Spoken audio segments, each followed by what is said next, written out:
Hello students, आपका स्वागत है। आशा करते हैं आप अपने अपने घरों में कुशलपूर्वक होंगे।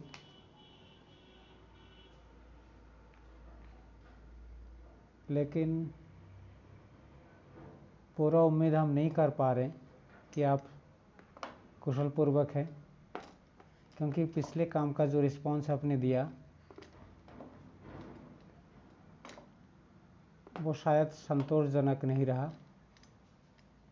तो अब की बार हम उम्मीद करेंगे कि ऐसा नहीं होगा और बहुत बढ़िया काम करके आप दिखाएंगे। जो भी काम आपको दिया जाएगा उसको सही सही तरीके से समय से पूरा कर उसको भेजेंगे। इस उम्मीद के साथ आइए आज सामाजिक अध्ययन से कुछ जानने की कोशिश करते हैं, कुछ समझने की कोशिश करते हैं। तो आप स्क्रीन पे कुछ चित्र देख रहे हैं। इन चित्रों को पहचानिए। आप सभी के घरों में होगा। ये रसोई घर के कुछ औजार, कुछ बर्तन जो हमारे काम को आसान करते हैं उसका चित्र है। कुछ और चित्र देखिए, रेखा चित्रों से दिखाया गया है। ये भी रसोई घर के सामान हैं। ये सभी सामानों को आप पहचानते हैं। कमोबेश ये सभी सामान आपके घरों में होंगे। इसके अलावा भी बहुत सारे सामान, यदि आप लिस्ट बनाएंगे तो हजारों की संख्या में छोटे बड़े हर प्रकार के सामान आपके घरों में मिलेंगे। तो इसका वर्गीकरण किया जा सकता है, कौन सा सामान किस प्रकार का है, कौन सा चीज़ किस प्रकार का है, कहाँ से मिला, कैसे प्राप्त हुआ, कैसे बना। ठीक, तो ये सभी चीज़ें जो हमारे काम को आसान बनाते हैं, जो हम अपने कौशल का विकास करके इसको हमने बनाया है, एक संपत्ति के रूप में, एक संसाधन के रूप में हम इसका यूज़ करते हैं। आइए कुछ और सामान को देखते हैं और चीज़ों को देखते हैं। आप देख सकते हैं ये कुछ सजीव चीज़ें हैं, अर्थात कुछ पेड़ों के नाम, कुछ पेड़ों को आप देख सकते हैं। विभिन्न प्रकार के पेड़ पौधे जो हमारे नेचर में विद्यमान है। ये भी एक तरह के संसाधन हैं। आइए कुछ और देखते हैं। देखिए ये रास्ते के किनारे लगे हुए कुछ पेड़ जो कि हमारे पर्यावरण को बहुत सुंदर बनाते हैं। और देखिए जंगल का चित्र है। जंगल के कुछ वन्य जीव आप देख रहे हैं, हाथी, शेर। एक नदी को निकलते हुए देख रहे हैं आप। जंगल में एक प्राणी हिरण, इसको देख रहे हैं। जंगल के बीच एक सुंदर सा घर बना हुआ, इसको देख रहे हैं। तो ये सभी प्रकार के सामान आप मार्क करते रहिए कि किस प्रकार के सामान है, हमारे लिए क्या उपयोग, किस प्रकार से उपयोगी है। ये देखिए, ये भी एक जंगल का चित्र है। ये देखिए कुछ फूलों के चित्र हैं।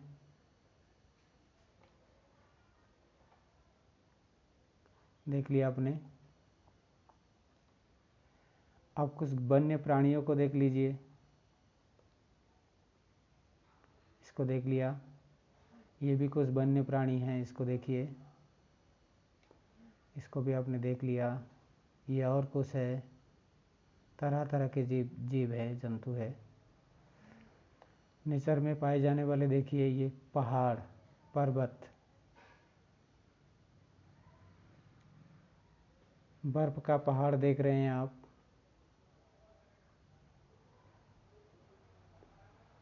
कुछ पहाड़ के चित्र और है। ये देखिए नदी का चित्र है। दुनिया की सबसे लंबी नदी नील नदी का नाम सुना होगा आपने। ये देखिए नील नदी का चित्र है। ये भी एक झील है, ये झील नेचर में पाए जाने वाला। ये देखिए एक नदी का चित्र है, ये भी एक नदी का चित्र है, इसको देख लिया। अब देखिए ये समुद्र का चित्र है।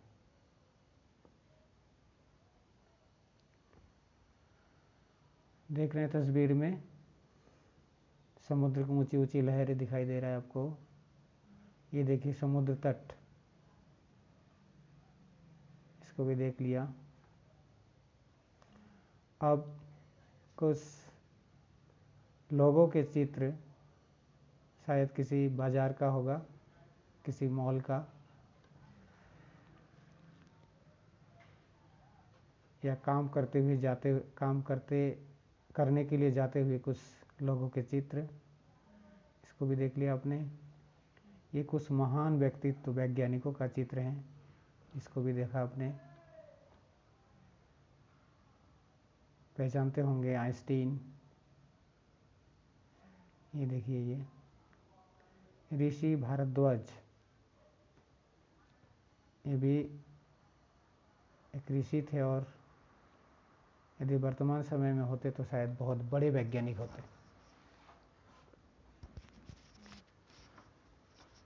तो ये हमने आपको बहुत सारे चित्र दिखाया नेचर से संबंधित, यानी कि कुछ चित्र जो निर्जीव है, कुछ सजीव है, ये सारे चित्र दिखाए हमने। तो ये सभी किसी ना किसी रूप में हमसे जुड़े हुए हैं और हमारे लिए ये उपयोगी है। ठीक है, तो आइए आज हम शुरू करते हैं। संसाधन, जो चित्र आपने अभी देखा, ये सभी संसाधन है, चाहे वो छोटे रूप में हो चाहे बड़े रूप में हो। क्या जो चित्र मैंने दिखाया यही केवल संसाधन है? नहीं, बहुत सारे और भी जो हमारे लिए उपयोगी है वो सारे संसाधन है, हजारों की संख्या में, लाखों की संख्या में। ठीक है ना। प्रकृति से मिलने वाले तथा मानव ने भी बहुत सारे चीज़ों को बनाया है, वो भी सारे संसाधन है। मानव खुद भी एक संसाधन है। इसको विस्तृत रूप से जानने के लिए आइए आज का हम एक पाठ का अध्ययन करते हैं। आपका जो किताब है सामाजिक अध्ययन में संसाधन एवं विकास, इसका जो पहला पाठ है इसको ज़रा देखते हैं।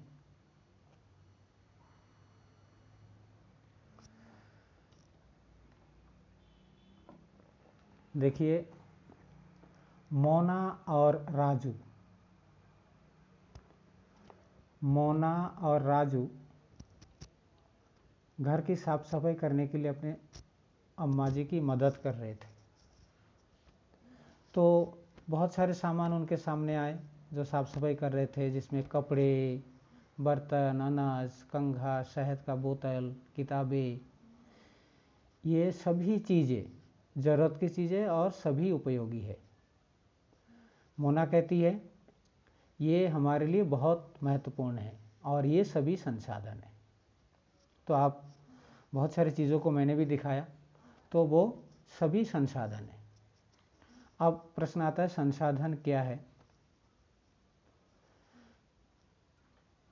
राजू ने अम्मा जी से पूछा तो अम्मा जी बताती है प्रत्येक वस्तु जिसका उपयोग आवश्यकताओं को पूरा करने के लिए किया जा सकता है वो सभी संसाधन है। ठीक, अब संसाधन आप समझ गए होंगे। संसाधन लगा लीजिए वो एक बहुमूल्य संपत्ति है जो हमारी आवश्यकताओं और इच्छाओं को पूरा करती है। अब संसाधन प्रकृति में, हमारे घर से लेकर हर जगह प्रकृति में ये संसाधन फैला हुआ है, तो हम इन संसाधनों को पहचानेंगे।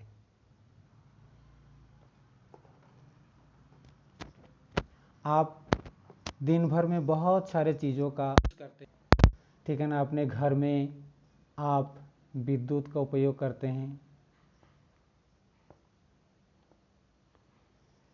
आप प्यास लगने पर पानी पीते हैं, ठीक है ना। कहीं आने जाने के लिए रिक्शा, साइकिल का प्रयोग करते हैं। जिस पाठ्य पुस्तक को आप पढ़ रहे हैं, अध्ययन कर रहे हैं, ठीक है ना, उसका उपयोग करते हैं आप। ये सभी चीज़ें संसाधन हैं, ठीक है ना। हम जो खाते पीते हैं, ठीक है ना, वो सारी चीज़ें संसाधन हैं। अब कुछ चीज़ें इसमें उपयोगी है, कुछ चीज़ें हमारे लिए बहुत उपयोगी है, और इसकी उपयोगिता या प्रयोज्यता उसे एक संसाधन बनाती है। ये सभी वस्तुएं, यानी कि उसकी उपयोगिता, उसका जो महत्व है, वही संसाधन बनाती है। अब प्रश्न आता है, संसाधन बनती कैसे है? कोई भी वस्तु संसाधन तब बनती है जब उसका कोई मूल्य होता है। अब मूल्य से मतलब यहाँ उसका दाम से नहीं है, उसका जो कॉस्ट, धन, रुपए पैसों से मतलब नहीं है। मूल्य का मतलब यहाँ वैल्यू से है। उसका वैल्यू क्या है? सभी संसाधन, चाहे वो छोटी संसाधन हो, यानी कि कोई भी चीज़ें, वो सभी किसी ना किसी रूप में मूल्यवान होता ही है।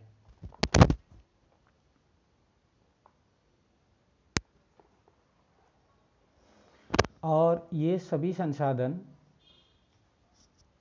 महत्वपूर्ण है। अब जरा इसको मूल्यवान, अब इसको समझिए जरा। ये मूल्यवान हमने जो अभी बोला आपको, कुछ संसाधनों का आर्थिक मूल्य होता है, जबकि कुछ संसाधनों का आर्थिक मूल्य नहीं होता। जैसे उदाहरण के लिए आप एक धातु ले लीजिए, जैसे सोना। सोना एक बहुमूल्य धातु है, ठीक है। उसका आर्थिक वैल्यू बहुत है, लेकिन अब लगा लीजिए कोई भूदृश्य, जैसे उत्तराखंड में चमोली का ले लीजिए, फूलों की घाटी, उसका क्या मूल्य है? क्या उसका मूल्य है? बिल्कुल, उसका भले ही आर्थिक मूल्य नहीं है, लेकिन वो संसाधन भी महत्वपूर्ण है। जैसे सोना हमारे लिए महत्वपूर्ण है, वैसे ही वो संसाधन जो प्रकृति में मिलने वाले जो संसाधन है, जिसका भले ही कोई आर्थिक मूल्य ना हो, लेकिन वो भी बहुत महत्वपूर्ण है, ठीक है ना। अब कुछ संसाधन समय के साथ आर्थिक रूप से मूल्यवान हो सकते हैं। जैसे आपको घर में कभी कोई बुखार हो जाता है, तो दादी अम्मा, दादी नानी जो लोग होते हैं, ठीक है ना, वो कई सारे नुस्खे, कई सारे जड़ी बूटियाँ जो है पीस कर आपको लेप लगा देते हैं, या आपको उसका रस निकाल के खिला देती है, ठीक है। उसका कोई वाणिज्यिक वैल्यू नहीं है, उसका यानी कोई आर्थिक उसका कोई मूल्य नहीं है।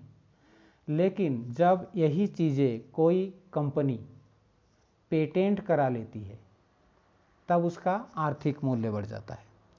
अब शब्द आया पेटेंट। ये पेटेंट क्या हुआ? ये पेटेंट शब्द आया, पेटेंट। देखिए, इसको आप किताब में देखेंगे, किताब में दे रखा है पेटेंट। इसका तात्पर्य किसी विचार अथवा आविष्कार पर एकमात्र अधिकार से है। कोई कंपनी कोई प्रोडक्ट तैयार करती है, तो उसका वो पेटेंट करा लेती है, अर्थात वो जो वस्तु बनाया उस पर केवल उसी का ही अधिकार होगा, इसके अलावा नहीं।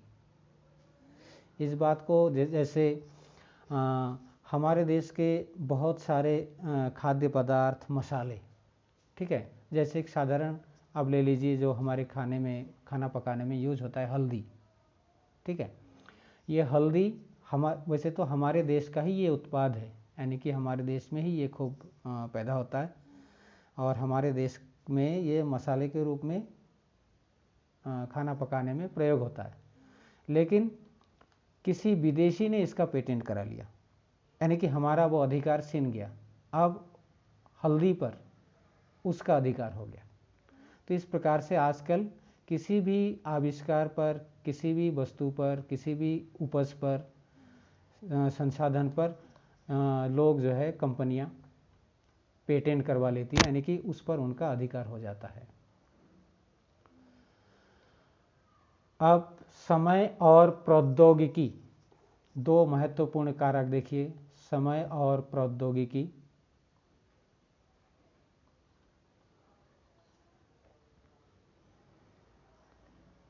वैसे तो ये आवश्यकताओं की पूर्ति के लिए ये ज़रूरी है प्रौद्योगिकी। लोग यानी कि मानव स्वयं भी एक संसाधन है। ये लोगों के विचार, ज्ञान, आविष्कार और खोज है जो और अधिक संसाधनों की रचना करते हैं। प्रत्येक खोज अथवा आविष्कारों से बहुत से अन्य खोज एवं आविष्कार होते हैं।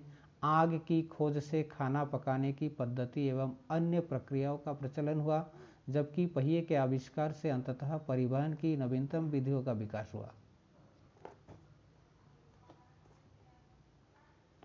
जल विद्युत बनाने की प्रौद्योगिकी ने तेजी से बहते जल से ऊर्जा उत्पन्न करके उसे एक महत्वपूर्ण संसाधन बना दिया।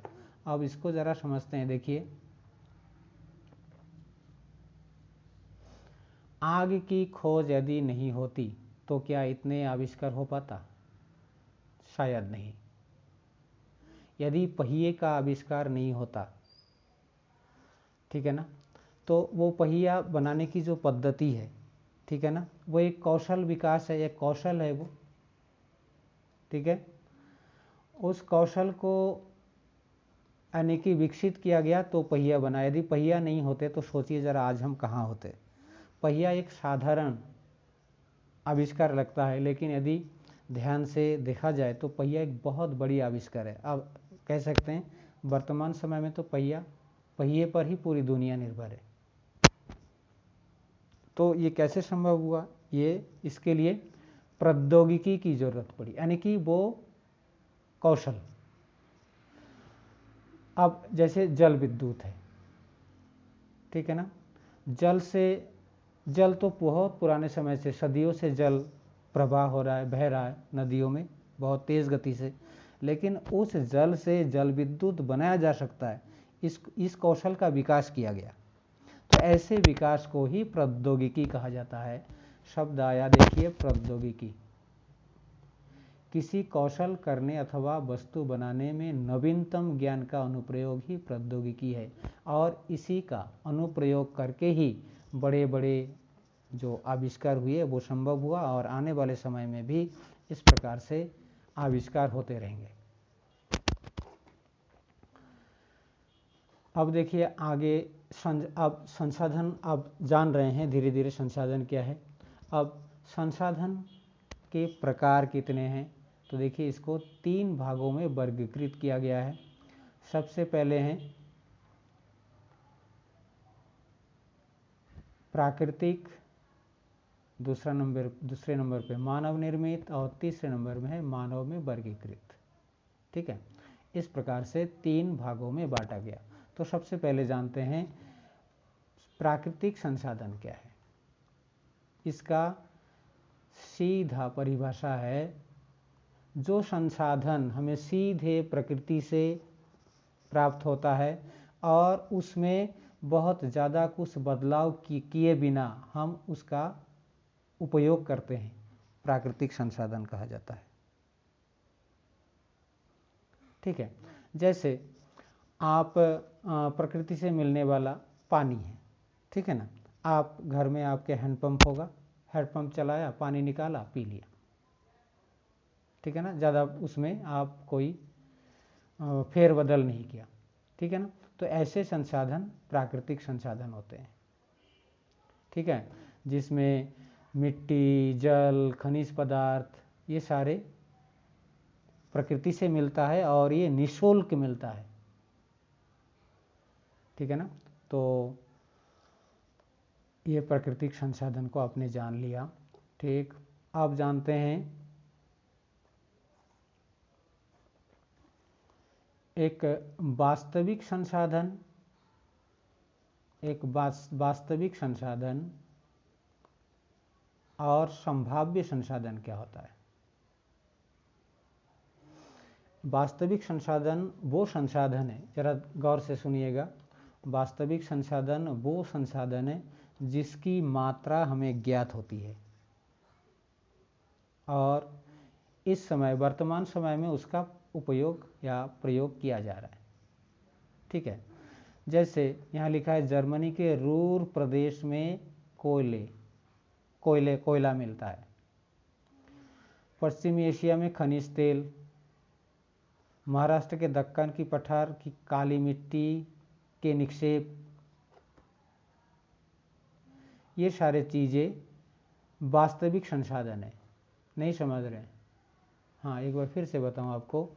देखिए, ये वे संसाधन हैं जो जिनकी मात्रा हमें ज्ञात होती है। अब लगा लीजिए खनिज तेल का जो कुआं है उसमें कितना खनिज तेल है वो पता है, उसकी मात्रा का हमें पता है। या जहाँ से कोयला निकाला जा रहा है, हमारे देश के कई क्षेत्रों से कोयला निकाला जाता है, बिहार आदि क्षेत्र से, बिहार झरिया वगैरह, तो पता है कि उसमें कितना कोयला है। तो जिसकी मात्रा पता है उसको वास्तविक संसाधन, ठीक। अब नेक्स्ट पॉइंट आता है कि संभाव्य संसाधन क्या है। संभाव्य शब्द समझ रहे हैं, जिसकी संभावना है मिलने की, संसाधन की, और ऐसे संसाधन जो कि आने वाले समय में उसका प्रयोग किया जा सकता है, ठीक है ना। अभी उस थोड़ा बहुत पता है जिसका यूज़ हम कर रहे हैं, यानी कि प्रकृति में है, लेकिन आने वाले समय में उसका हम प्रयोग करेंगे, आने की प्रयोग करने की संभावना है। प्रौद्योगिकी की सहायता से उसको जो है विभिन्न कौशल से उसका प्रयोग करके आने वाले समय में उसका हम यूज़ करेंगे, तो वो संभावित प्रौद्योगिकी में, यानी कि संभावित संसाधनों में आता है। जिस प्रकार से सोचिए ज़रा, आपने पवन चक्की देखा है कहीं आते जाते हुए? यदि आप दक्षिण भारत में गए हैं या पश्चिमी भारत में, ये देखिए पश्चिमी भारत के गुजरात में ये पवन चक्की लगे हुए हैं, ठीक है ना। तो आज से 200 साल पहले कोई सोच सकता था कि हवा से भी हम बिजली पैदा करेंगे, बिजली तैयार करेंगे, ठीक है ना। तो पता नहीं था, लेकिन आज बिल्कुल हम देख रहे हैं वर्तमान समय में बिजली तैयार हो रहा है। ये बड़े बड़े पंखे लगे हुए हैं, जब समुद्री क्षेत्रों में हवा चलती है तो ये पंखे घूमने लगते हैं और बिजली उत्पादन का कार्य शुरू होता है, मोटर लगे होते हैं, बिजली उत्पादन का कार्य शुरू होता है, ठीक है ना। तो ये आज से 200 साल पहले इसकी कोई संभावना नहीं थी, लेकिन आज वर्तमान समय में एक संसाधन है। तो ऐसे बहुत सारे चीज़ें वर्तमान समय में लगा लीजिए उसकी संभावना नहीं है, आने वाले समय में वो संसाधन के रूप में प्रयोग होगा, तो उसको संभाव्य संसाधन के अंतर्गत आता है। जैसे लद्दाख में पाया जाने वाला यूरेनियम, ठीक है ना, लद्दाख में संभावना है कि वहाँ काफ़ी मात्रा में यूरेनियम है, ठीक है ना। तो उस यूरेनियम का आने वाले समय में प्रौद्योगिकी की सहायता से उसको निकालकर हम विभिन्न उसका प्रयोग करेंगे, ठीक है ना, जिससे हमारा सामाजिक विकास होगा। तो इस प्रकार से आर्थिक विकास होगा और देश आगे बढ़ेगा। तो इस प्रकार से जो आने वाले समय के लिए जो संसाधन है, जो वर्तमान समय में उसका प्रयोग नहीं हो रहा है लेकिन आने वाले समय में उसका प्रयोग हो सकता है, तो ऐसे संसाधनों को संभाव्य संसाधन कहा जाता है, ठीक है। अब जरा देखिए, उत्पत्ति के, अब हमने जाना पहले आपने देखा ये संसाधनों का वर्गीकरण, ठीक है ना। अब उत्पत्ति के आधार पर संसाधनों को किस किस रूप में हम प्राप्त कर सकते हैं, तो उस उत्पत्ति के आधार पर देखिए यहाँ दिखाया गया है, आप ये देख लीजिए, अजैव और जैव संसाधन। इसको समझिए जरा।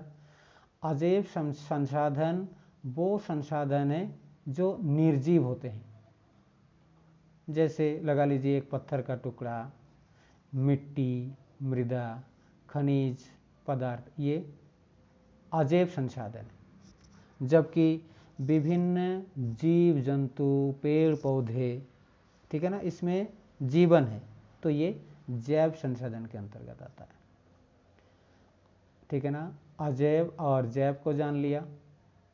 अब जरा नवीकरणीय और अनवीकरणीय संसाधनों को जानते हैं। नवीकरणीय संसाधन वो संसाधन है जो शीघ्रता से नवीकृत अथवा पुनः पूरित हो जाते हैं, ठीक। जैसे हम जीवित रहने के लिए यानी कि सांस लेते हैं, ठीक है ना। सांस ले रहे हैं तो साथ के साथ वो पूरा भी हो जा रहा है, ठीक है ना। अब जल भी अर्थात पानी भी नवीकरणीय संसाधनों के अंतर्गत आता था, लेकिन वर्तमान समय में इसकी परिभाषा थोड़ा सा बदल गया है। अब देखिए आप अपने घरों में हैंडपंप चलाते हैं, जितना चला रहे हैं, सालों साल चला रहे हैं, लेकिन पानी निकलता ही जा रहा है। आ कहाँ से रहा है बताइए? शायद आपको पता हो या ना हो, तो उसकी पूर्ति प्रकृति में हो रहा है, ठीक है ना। बारिश हो रहा है, पानी रिस रिस के जो है वो नीचे जा रहा है, ठीक है ना, और नीचे से वो पानी फिर से आपको प्राप्त हो रहा है। तो वो ऐसे संसाधन जिसकी पूर्ति होती रहती है वो नवीकरणीय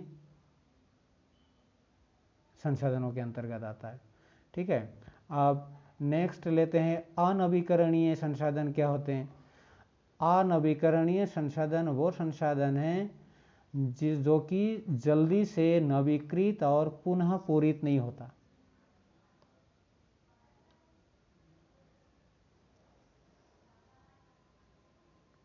जैसे नीचे देखते हैं, अनवीकरण वे संसाधन है जिनका भंडार सीमित है, भंडार के एक बार समाप्त नवीकृत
जाता है।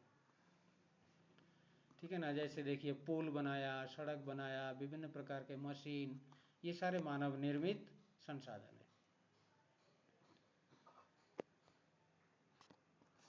अब अगला पॉइंट लेते हैं, मानव संसाधन क्या है।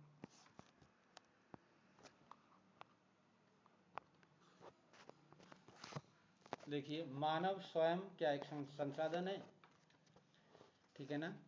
मानव अपने कौशल का जब मानव ने विकास कर लेता है तो संसाधन बन जाता है, ठीक है ना।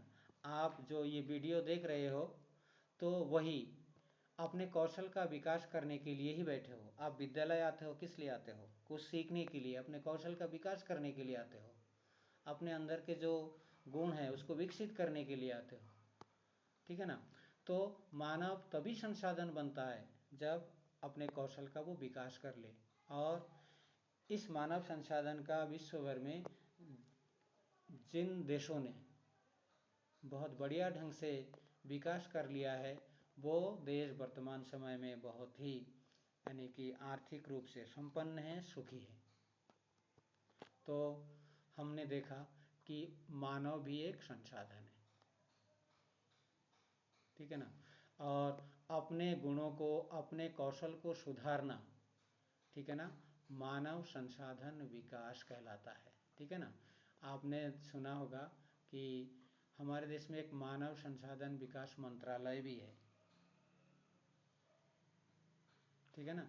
इस वर्तमान समय में मानव संसाधन विकास मंत्री कौन है, बता सकते हैं?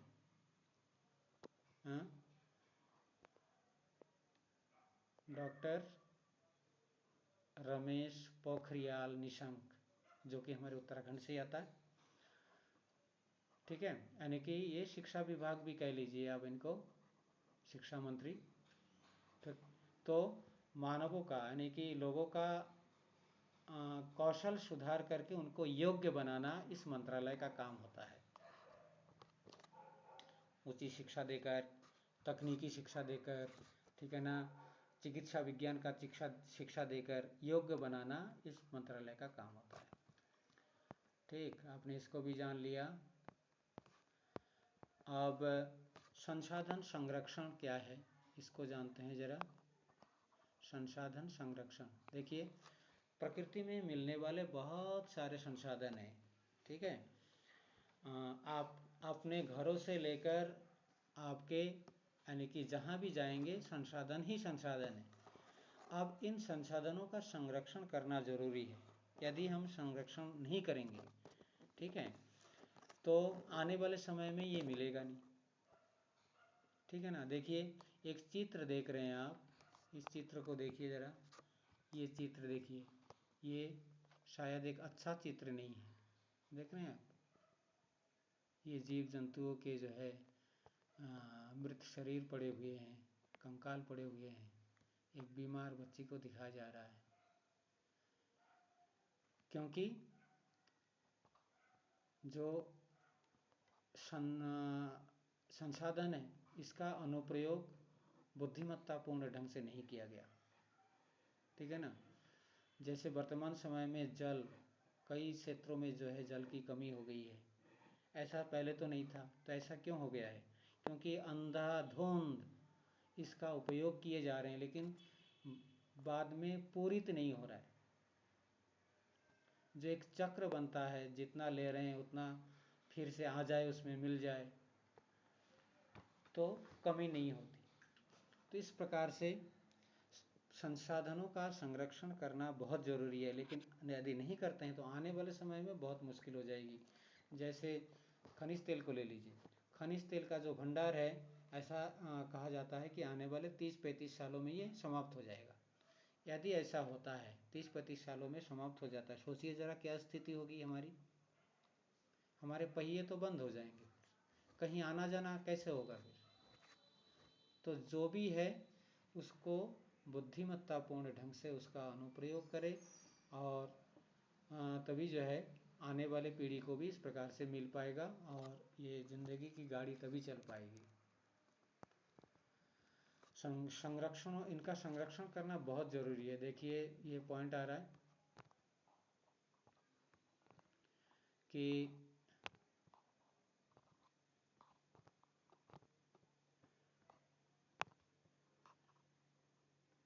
संसाधनों का सफलतापूर्वक उपयोग करना और उन्हें नवीकरण के लिए समय देना संसाधन संरक्षण कहलाता है। संसाधनों का उपयोग करने की आवश्यकता और भविष्य के लिए उसके संरक्षण में संतुलन बनाए रखना सतत पोषणीय विकास कहलाता है। ये 2 पॉइंट था। जैसे एक उदाहरण मैं और आपको दूं, वर्तमान समय में आप देख रहे हैं कि किसान खेतों में लगातार फसल ले रहे हैं, ठीक है ना। उनका खेत कभी भी खाली नहीं जा रहा है, ठीक है ना। धान के बाद फिर धान लगा रहे हैं, उस धान के बाद फिर गेहूं लगा रहे हैं।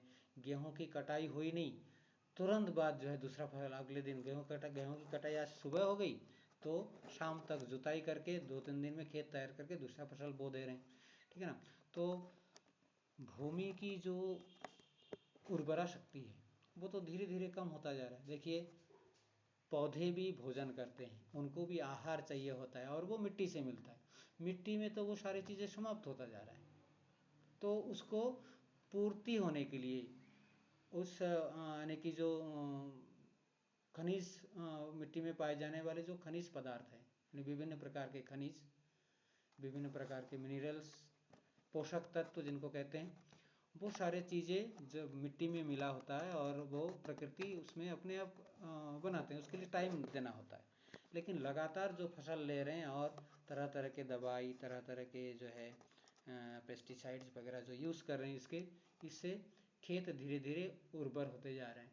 जिसका कि उदाहरण आप पंजाब को ले सकते हैं। पंजाब में बहुत सारे किसान आत्महत्या करने को मजबूर हैं। क्यों? क्योंकि उनके खेत बेकार हो गए, खेत में फसल नहीं हो रहे हैं, ऊपर से इतने जो है वो कर्ज में डूब गए, जीना मुश्किल हो गया, आत्महत्या कर रहे हैं। तो ये सारे चीज़ें केवल ये सतत पोषणीय विकास नहीं अपनाने से ये सारी चीज़ें समस्याएं पैदा हो रहा है। तो आपने इसको जान लिया, सतत पोषणीय विकास को भी, यानी कि लगातार हमारा काम भी चलता रहे और जो कमी है उसकी भी पूर्ति होता रहे, आने वाले समय में सबको सभी प्रकार के संसाधन सही रूप से मिलता रहे, ठीक है ना। इसके लिए बुद्धिमत्तापूर्ण तरीके से संसाधनों का उपयोग करना ही सतत पोषणीय विकास कहलाता है, ठीक है। तो हमने इस पाठ के जो मुख्य चीज़ें हैं उसको हमने जान लिया, ठीक है। अब हम लेते हैं थोड़ा सा जो हमने पढ़ा, ठीक है ना। जो हमने पढ़ा उसको जो है एक बार फिर से हम उसको जानने की कोशिश करेंगे थोड़ा सा।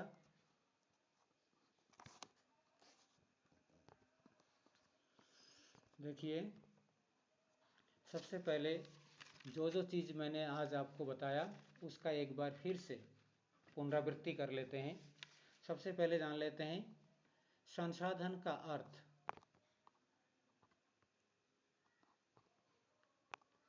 संसाधन शब्द का अर्थ, रिसोर्स, संसाधन क्या है? संसाधन एक बहुमूल्य संपत्ति है। आप जान रहे हैं, संसाधन एक बहुमूल्य संपत्ति है जो कि मानवीय आवश्यकताओं और इच्छाओं की पूर्ति करता है। सीधे शब्दों में इसकी परिभाषा हो गया। अब संसाधन की परिभाषा, इसको भी आपने ध्यान दिया होगा तो बताया था मैंने, इसको भी जरा गौर कीजिए। संसाधन की परिभाषा कैसे लिखेंगे? प्रत्येक वस्तु जिसका उपयोग आवश्यकताओं को पूरा करने के लिए किया जाता है वह संसाधन है।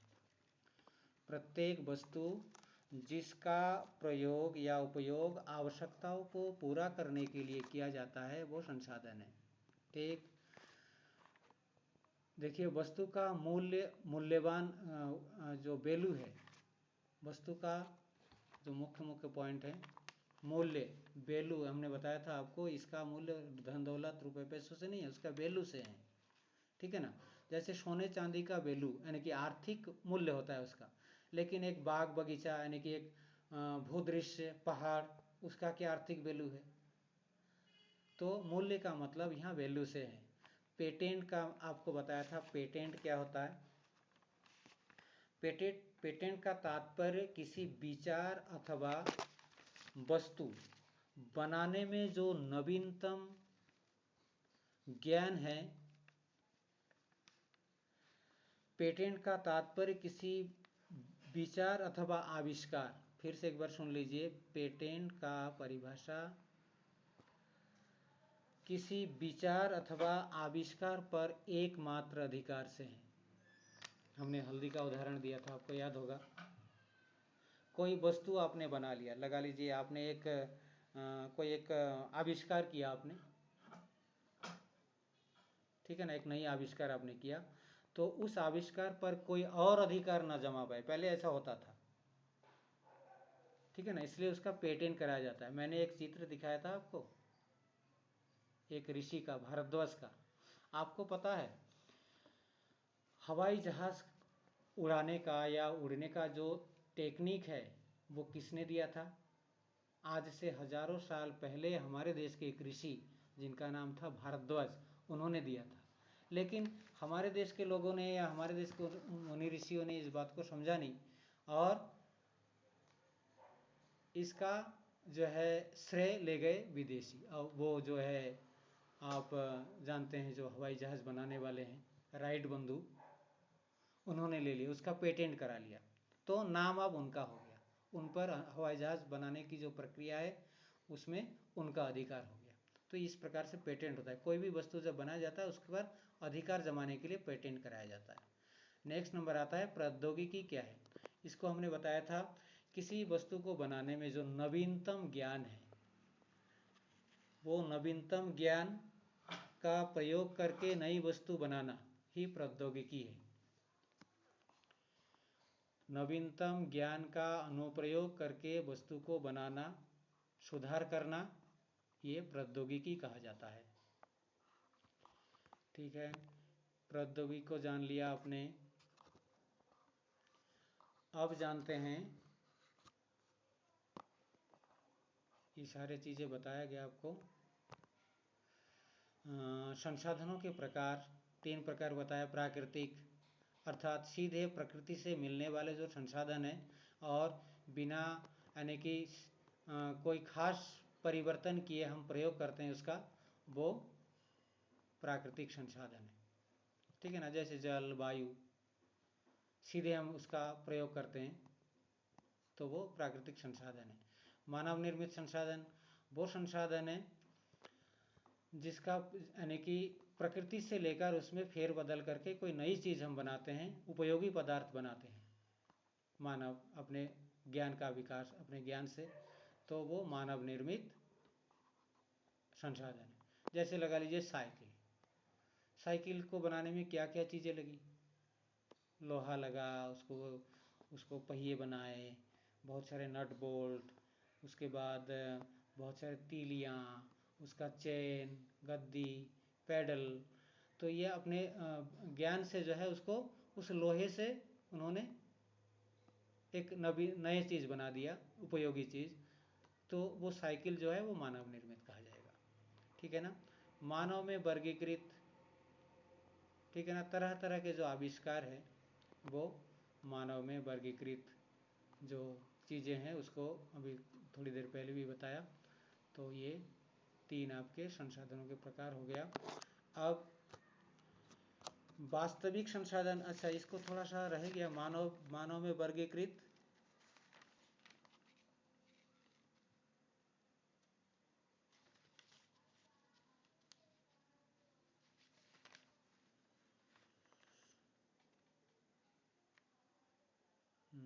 अच्छा चलिए नेक्स्ट पॉइंट लेते हैं, वास्तविक संसाधन। वास्तविक संसाधन वो संसाधन है जिनकी मात्रा ज्ञात होती है। अब कोई खनिज यानी कि जैसे कोयला है उसमें कितना है, कोई तेल का कुआं है उसमें कितने तेल है, ये पता है, ज्ञात है, तो उसको वास्तविक संसाधन कहा जाता है। एक संभाव्य संसाधन, ऐसे संसाधन जो आने वाले समय में जो संसाधन बन सकता है, ऐसे संसाधनों को संभाव्य संसाधन कहा जाता है। जैसे सोचिए ज़रा, आज से पहले 200 साल पहले कौन सोचा था कि हवा से बिजली पैदा होगी। तो उस समय एक संभावना थी, आज वो साकार रूप ले लिया। समुद्र के लहर से बिजली पैदा किया जाएगा, बहते हुए पानी से बिजली तैयार किया जाएगा, सूर्य के प्रकाश से, ठीक है ना, सौर ऊर्जा लेकर जो है तरह तरह के यानी कि संयंत्र चलाया जाएगा। तो एक संभावना थी बहुत पहले, आज उसको साकार रूप में हम देख रहे हैं। तो ऐसे बहुत सारे संसाधन जो आने वाले समय में जिसकी संभावना है, उसको संभाव्य संसाधन कहा जाता है। नेक्स्ट, एक वर्गीकरण और किया गया है, देखिए।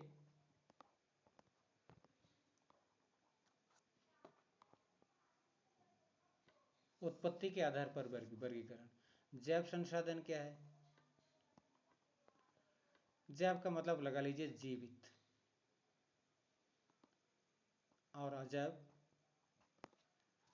अजैव का क्या लगाएंगे? मृत लगाएंगे क्या?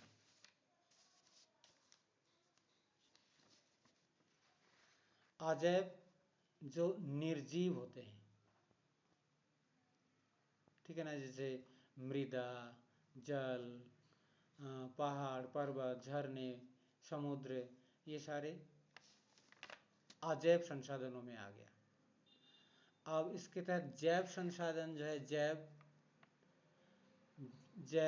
यानी कि जिसमें जीवन है, जैसे जीव जंतु, प्राणी, ठीक है ना। तो ये जैव और अजैव भी आपने जान लिया। अब नेक्स्ट आता है नवीकरणीय।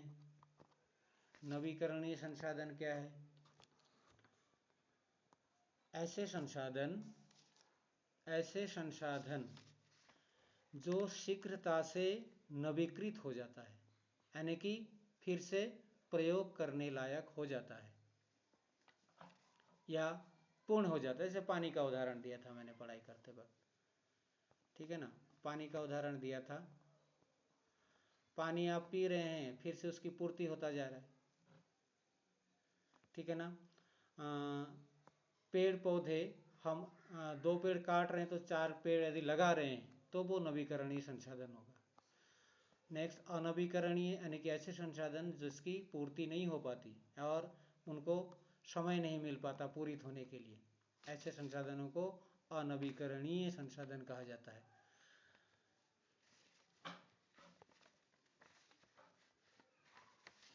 और इसको पूरा होने में हजारों साल लगता है, लेकिन उसको टाइम नहीं दिया जाता। अब नेक्स्ट आता है सर्वव्यापक संसाधन क्या होते हैं? ऐसे संसाधन जो हर जगह मिलता है, जैसे मिट्टी हमने बताया था, ठीक है ना, हवा, ये सर्वव्यापक संसाधन है। एक है स्थानिक संसाधन, ऐसे संसाधन जो कि स्थान विशेष में मिलता है, ठीक है ना। जैसे हमारे उत्तराखंड में एक उप खनिज है। उप खनिज यानी कि ये आप देखते हो रेता, बजरी वगैरह वगैरह, ठीक है ना। ये लगा लीजिए दूसरे उत्तर प्रदेश में नहीं मिलता, तो ये हमारे स्थान विशेष में मिलने वाला ये संसाधन है। तो ऐसे संसाधन जो किसी स्थान विशेष में मिलता है उसको स्थानिक संसाधन कहा जाता है। नेक्स्ट आ रहा है मानव निर्मित संसाधन। ऐसे संसाधन जिसका कि निर्माण मानव ने किया है। ऐसे संसाधन जिसका निर्माण मानव ने किया है, प्रकृति की चीज़ों को लेकर मानव ने जिन चीज़ों को बनाया है वो मानव निर्मित संसाधन है। जैसे मिल, कल कारखाने, विभिन्न प्रकार के मशीनें, गाड़ियाँ, पुल, रेलवे, ट्रक, ये सारे चीज़ें मानव निर्मित संसाधन के अंतर्गत आता है। क्या मानव भी एक संसाधन है? बिल्कुल, हमने बताया आपको कि मानव भी एक संसाधन है, ठीक है ना। और इस मानव के कारण ही तो इस संसाधनों का वैल्यू है।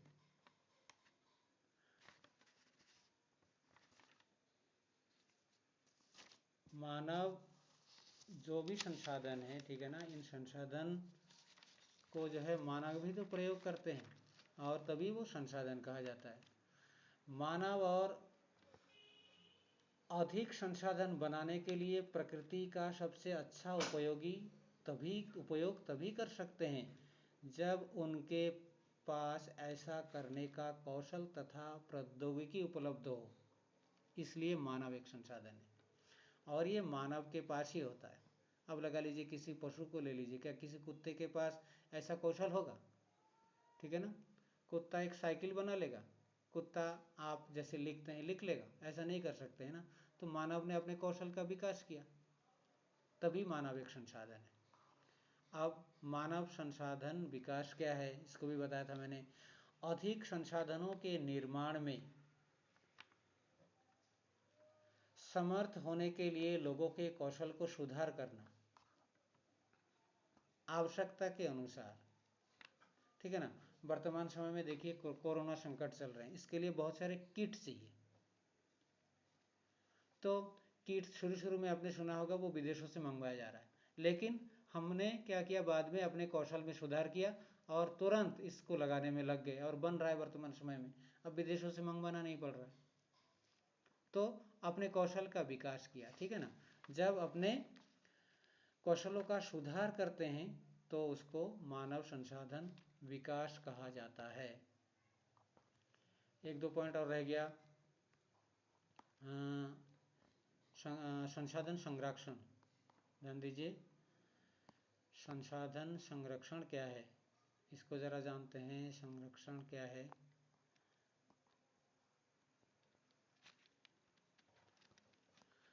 संरक्षणों का सफलतापूर्वक उपयोग करना और उन्हें नवीकरण के लिए समय देना। संरक्षण संसाधन संरक्षण है। देखिए ये ज़रूरी है, यदि ऐसा नहीं करेंगे तो आने वाले समय में लोगों को नहीं मिलेगा। इसका कोई भी संसाधन है उसका उपयोग करना और उन्हें नवीकरण के लिए समय देना ही संसाधन संरक्षण कहा जाता है। नेक्स्ट आपका लास्ट पॉइंट होगा सतत पोषणीय विकास। संसाधनों का उपयोग करने की आवश्यकता और भविष्य के लिए उसके संरक्षण में संतुलन बनाए रखना सतत पोषणीय विकास है।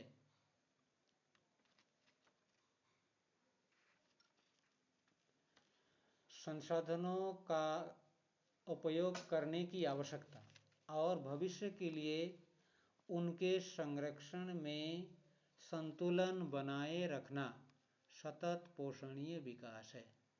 तो एक बार की जगह दो बार मैंने सभी पॉइंटों पर चर्चा कर लिया है।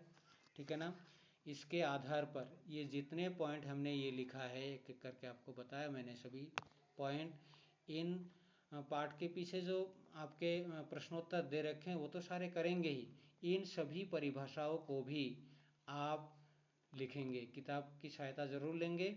और ये जो जितने भी दे रखे हैं ये सारे, ये संसाधन का अर्थ से लेके परिभाषा, ये मूल्यवान, ये पेटेंट, प्रौद्योगिकी, जितने पॉइंट है, मानव संसाधन विकास और लास्ट पर यानी कि संसाधन लास्ट वाला पॉइंट आपका क्या था, ये आपके सतत पोषणीय विकास तक, ये सतत पोषणीय विकास तक, ये लास्ट पॉइंट यहाँ तक, इसकी सारी परिभाषा आपको लिखना है।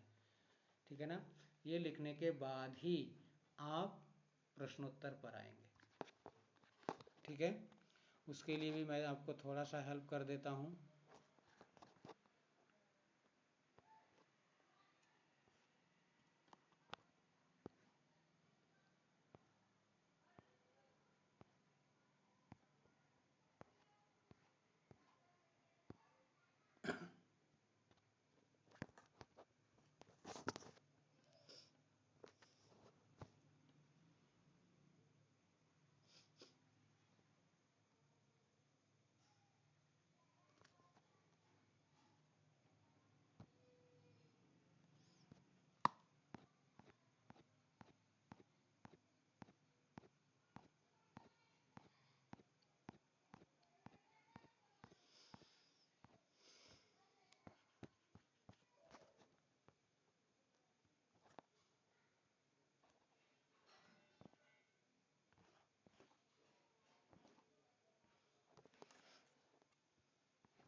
ये देखिए,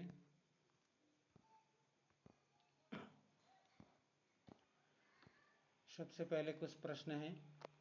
पृथ्वी पर संसाधन असमान रूप से क्यों वितरित है? संसाधन संरक्षण क्या है? मानव संसाधन महत्वपूर्ण क्यों है? सतत पोषणीय विकास क्या है? यदि आपने पढ़ाई में ध्यान दिया होगा तो ये सारे प्रश्नों के उत्तर बिल्कुल स्पष्ट हो गया होगा, ठीक है ना। ये 4 प्रश्न हैं, चारों प्रश्न के ये आंसर जो है इस प्रकार से बनाने होंगे आपको। ये चारों प्रश्न आपके हो गए। उसके बाद सही उत्तर, सही गलत का जो है निशान लगाना होगा। कौन संसाधन को निर्धारित नहीं करता? उपयोगिता, मूल्य, मात्रा। तो इसमें उत्तर होगा मात्रा, ये मात्रा बनेगा। फिर कौन मानव निर्मित संसाधन है? कैंसर उपचार करने की औषधियाँ, झरने का जल, उष्णकटिबंधीय वन। इसमें अब पता चल गया होगा कि ये कैंसर उपचार की औषधि। ठीक, नेक्स्ट खाली स्थान को पूरा करना है। इसमें जैव संसाधन डॉट डॉट होते हैं, जीव जंतुओं से व्युत्पन्न यानी कि उत्पन्न होने वाला, आंसर बनेगा। फिर आपके निम्नलिखित में अंतर स्पष्ट करना है। संभाव्य और वास्तविक संसाधन वो सारे परिभाषा में आ गया है, उसको लिखना है। सर्वव्यापक और स्थानिक संसाधन ये भी बिल्कुल स्पष्ट परिभाषा में आ गया है, उसको लिखना है, ठीक है। ये इस प्रकार से आप ये संभाव्य और ये वास्तविक संसाधन के ये आपके वो दिया गया है अंतर, दोनों में अंतर। फिर सर्वव्यापक और स्थानिक, हर जगह पाया जाने वाला, जो स्थान विशेष में मिलता है वो स्थानिक, इस प्रकार से आपको उत्तर बनाना है। फिर चौथा है रहीमान पानी राखिए बिन पानी सब सुन, पानी गए न उबरे मोती मानुष सुन। देखिए ये एक पंक्ति है रहीमदास जी का, उन्होंने पानी के महत्व को इसमें बताया है। पानी के बिना सब सुन बेकार है। जिस प्रकार से पानी ना मिलने से मोती, मानव और चून का मतलब चूना, आपको पता है ना, ये जैसे चून वो पान खाते हैं लोग, तो पान में चूना लगता है, उस चूने को जो है गलाने के लिए बगैर पानी के वो चूना नहीं बन सकता, ठीक है ना। मोती के बिना यानी कि पानी के बिना मोती नहीं बन सकता, वैसे ही मनुष्य के लिए भी बहुत ज़रूरी है पानी, इसके बिना जी नहीं सकते। तो पानी के महत्व को यहाँ बताया गया है।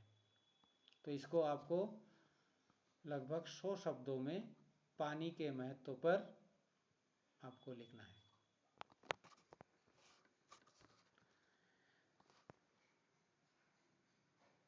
ये कुछ पॉइंट दे रखे हैं। सोचिए कि आप प्रागैतिहासिक काल में एक ऊंचे हवादार पठार पर रहते हैं। आप और अपने मित्र तेज पवनों का उपयोग कैसे करेंगे? क्या आप पवन को एक संसाधन कह सकते हैं? अब कल्पना कीजिए कि आप वर्ष 2138 में उसी स्थान पर रह रहे हैं। क्या आप पवनों का कोई उपयोग कर सकते हैं? ऐसे क्या आप बता सकते हैं कि अब पवन एक महत्वपूर्ण संसाधन क्यों है?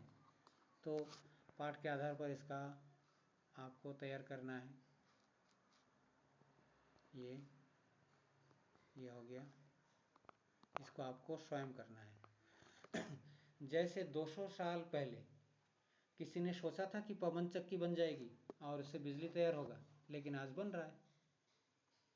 तो ऐसे ही आप एक ऐसे स्थान पर रहते हैं, आज से लगभग 100-125 साल बाद उस जगह के लिए हवा से क्या क्या बन सकता है इसके बारे में आपको लिखना है, लगभग 1 पेज में। तो इस प्रकार से आपका ये पाठ पूरा होगा, क्योंकि संसाधन और विकास से ये पहला पाठ था। तो हमने काफ़ी प्रयास किया आपको इस पाठ को समझाने के लिए, समझने के लिए। तो पाठ को समय से आपको पूरा करना है, ध्यान से पढ़ना है, और जब तक विद्यालय नहीं खुलता है घर में ही सुरक्षित रहना है। सबको बहुत बहुत धन्यवाद। जय हिंद, जय भारत।